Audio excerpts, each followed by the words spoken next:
INFJ do this once and watch toxic people disappear. If you are an INFJ, you already know, often from painful life experience, that toxic people tend to sense you before you sense them.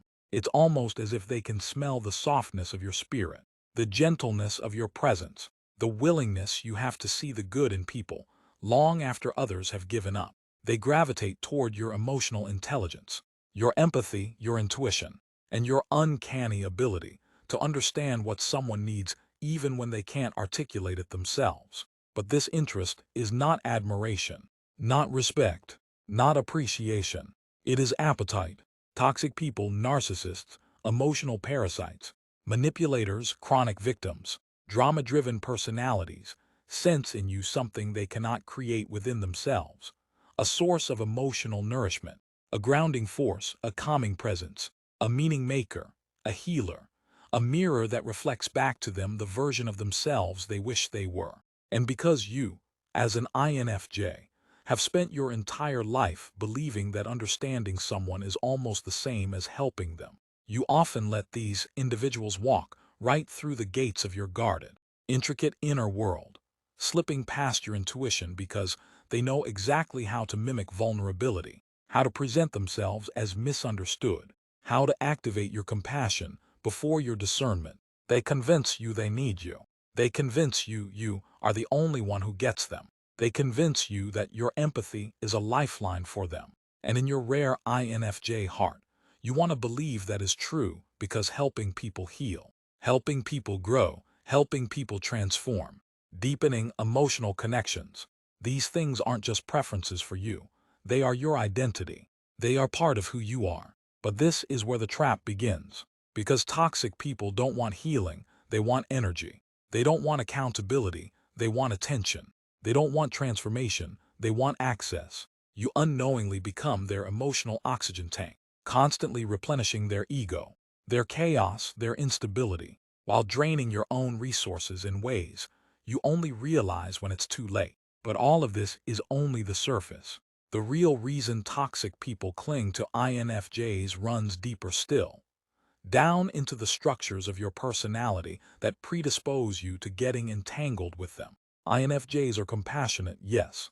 Understanding, yes. Intuitive, yes. But beneath these beautiful traits lies a shadow wound that almost every INFJ carries, whether consciously or unconsciously. And it is this. You believe that your worth is tied to your ability to emotionally support, heal, or save others. This belief forms not through weakness, but through childhood adaptations, social conditioning, and early emotional patterns where you learn that peace comes when you fix things, harmony comes when you sacrifice, love comes when you understand more than you are understood, connection comes when you predict needs and overgive. At some point in your early life, perhaps subtly, perhaps dramatically, you internalize the idea that being the stable, intuitive, emotionally responsible one was your role. And because you perform this role so well, toxic people flock to you. They sense the subconscious contract you walk around with. I will carry the emotional weight. I will make the relationship make sense. I will fill in the gaps. I will keep the peace. I will forgive before you apologize. I will try again when you don't change. This contract is invisible to you, but obvious to them. And this is why, when a toxic person enters your life, the dynamic feels almost faded, almost inevitable, like a karmic pattern replaying itself, like a familiar exhaustion that you're somehow responsible for solving. But now we come to the turning point, the moment everything shifts, the catalyst that makes toxic people disappear. Because the truth is this: toxic people don't need to be confronted. They don't need to be blocked. They don't need to be called out. They don't even need to be told goodbye. They will remove themselves when the one thing they rely on, your subconscious agreement to emotionally carry them, is dissolved. So what is that asterisk, one thing asterisk you must do? There is a powerful internal switch that INFJs almost never flip, but once they do, their entire social world rearranges itself. And that switch is this: you decide that your emotional stability, inner peace, and mental space are not things you will trade in exchange for connection, not even subtle connection, not even the illusion of connection. Read that again, slowly. Because the moment you adopt this identity-level truth, toxic people lose the one thing they latch onto: your willingness to bleed for the sake of belonging. Let me translate this into INFJ language. The one thing you must do, once, is to stop managing the emotional temperatures of other people. You stop cushioning their reactions. You stop absorbing their moods. You stop fixing misunderstandings before they even happen. You stop translating their emotions for them. You stop giving them empathy as a prepayment. You stop being the emotional anchor they rely on. Without that unconscious emotional labor from you, toxic people feel uncomfortable, disoriented, unfed. They drift away because they cannot survive in an environment where you are no longer available to regulate them. And here is the beautiful part. You don't have to do anything dramatic. You don't have to become harsh. You don't have to announce your boundaries. You don't have to confront or control. All you have to do is this one subtle but powerful shift. Return their emotions to their rightful owner. You stop carrying what was never yours. You stop preemptively healing people who aren't healing themselves. You stop treating emotional chaos like a puzzle you must solve. This is the day toxic people begin disappearing from your life without effort, because INFJs often think in abstract intuition. But real transformation happens when the abstract becomes embodied. Here is how this shift manifests. 1. You stop explaining yourself excessively. When someone accuses you unfairly, you no longer enter an emotional courtroom, presenting detailed evidence of your goodness. You simply clarify once calmly and let their reaction belong to them. 2. You stop giving gentle emotional cushioning. When someone has a meltdown, instead of immediately stepping in to stabilize them, you remain grounded in your own center and let them experience their own emotional weather without you holding the umbrella. 3. You stop responding to inconsistency. When someone sends mixed signals, crumbs of attention, or emotional volatility, you no longer adapt to it or make excuses for it. You let it be what it is, and its true nature reveals itself. 4. You stop predicting people's needs. Instead of telepathically adjusting to keep others comfortable, you allow yourself to be as you are. If they feel discomfort, it becomes their reminder to regulate themselves, not your reminder to overfunction. 5. You stop absorbing emotional tension. When someone is upset, your body no longer becomes the sponge that absorbs the negativity. You let the tension stay where it originated. 6. You start listening to the first red flag. Not the 15th, not the 50th, the first. An INFJ who listens to their first intuitive warning is unmanipulable. 7. You stop giving empathy as currency. Empathy is your nature, but it is no longer something you hand out as a way of buying peace, acceptance, or connection. And when you do these things, even just one of them, something begins to happen around you, quietly, almost imperceptibly at first, but then unmistakably.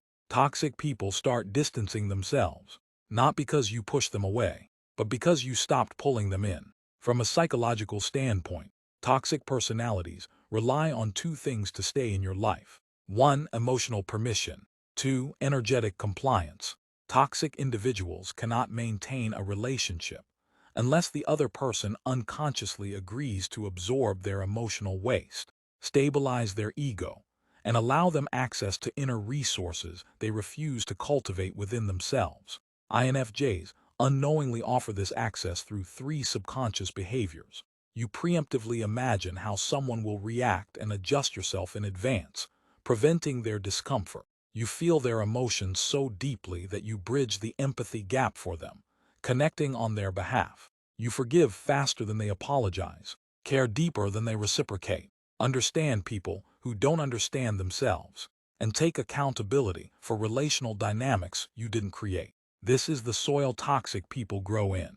But the moment you shift your identity from "I am responsible for harmony" to "I am responsible for my well-being," the soil turns to stone. Nothing parasitic can survive in it. This shift makes toxic people feel unable to influence you, unable to guilt you, unable to extract emotional validation, uncomfortable with their own reflection in your boundaries, disinterested in staying where they no longer get emotional supply.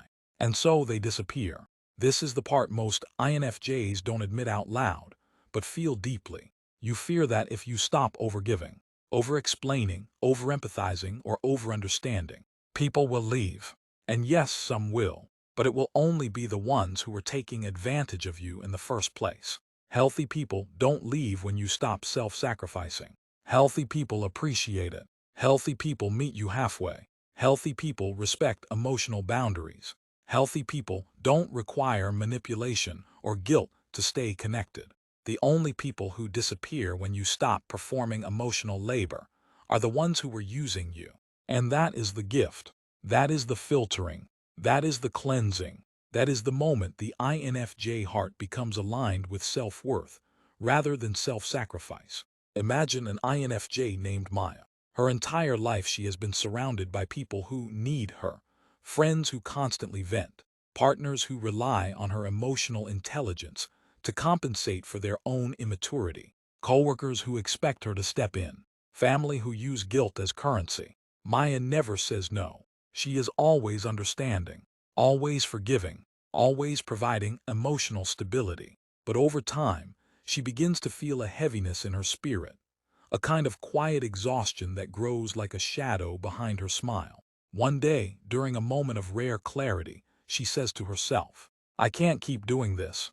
I can't keep bleeding so others can feel whole." So she changes one thing. She stops cushioning people's emotions. She stops fixing things before they break, stops rescuing people from the consequences of their choices, stops offering empathy as a shield against accountability, stops sacrificing her peace to preserve relationships.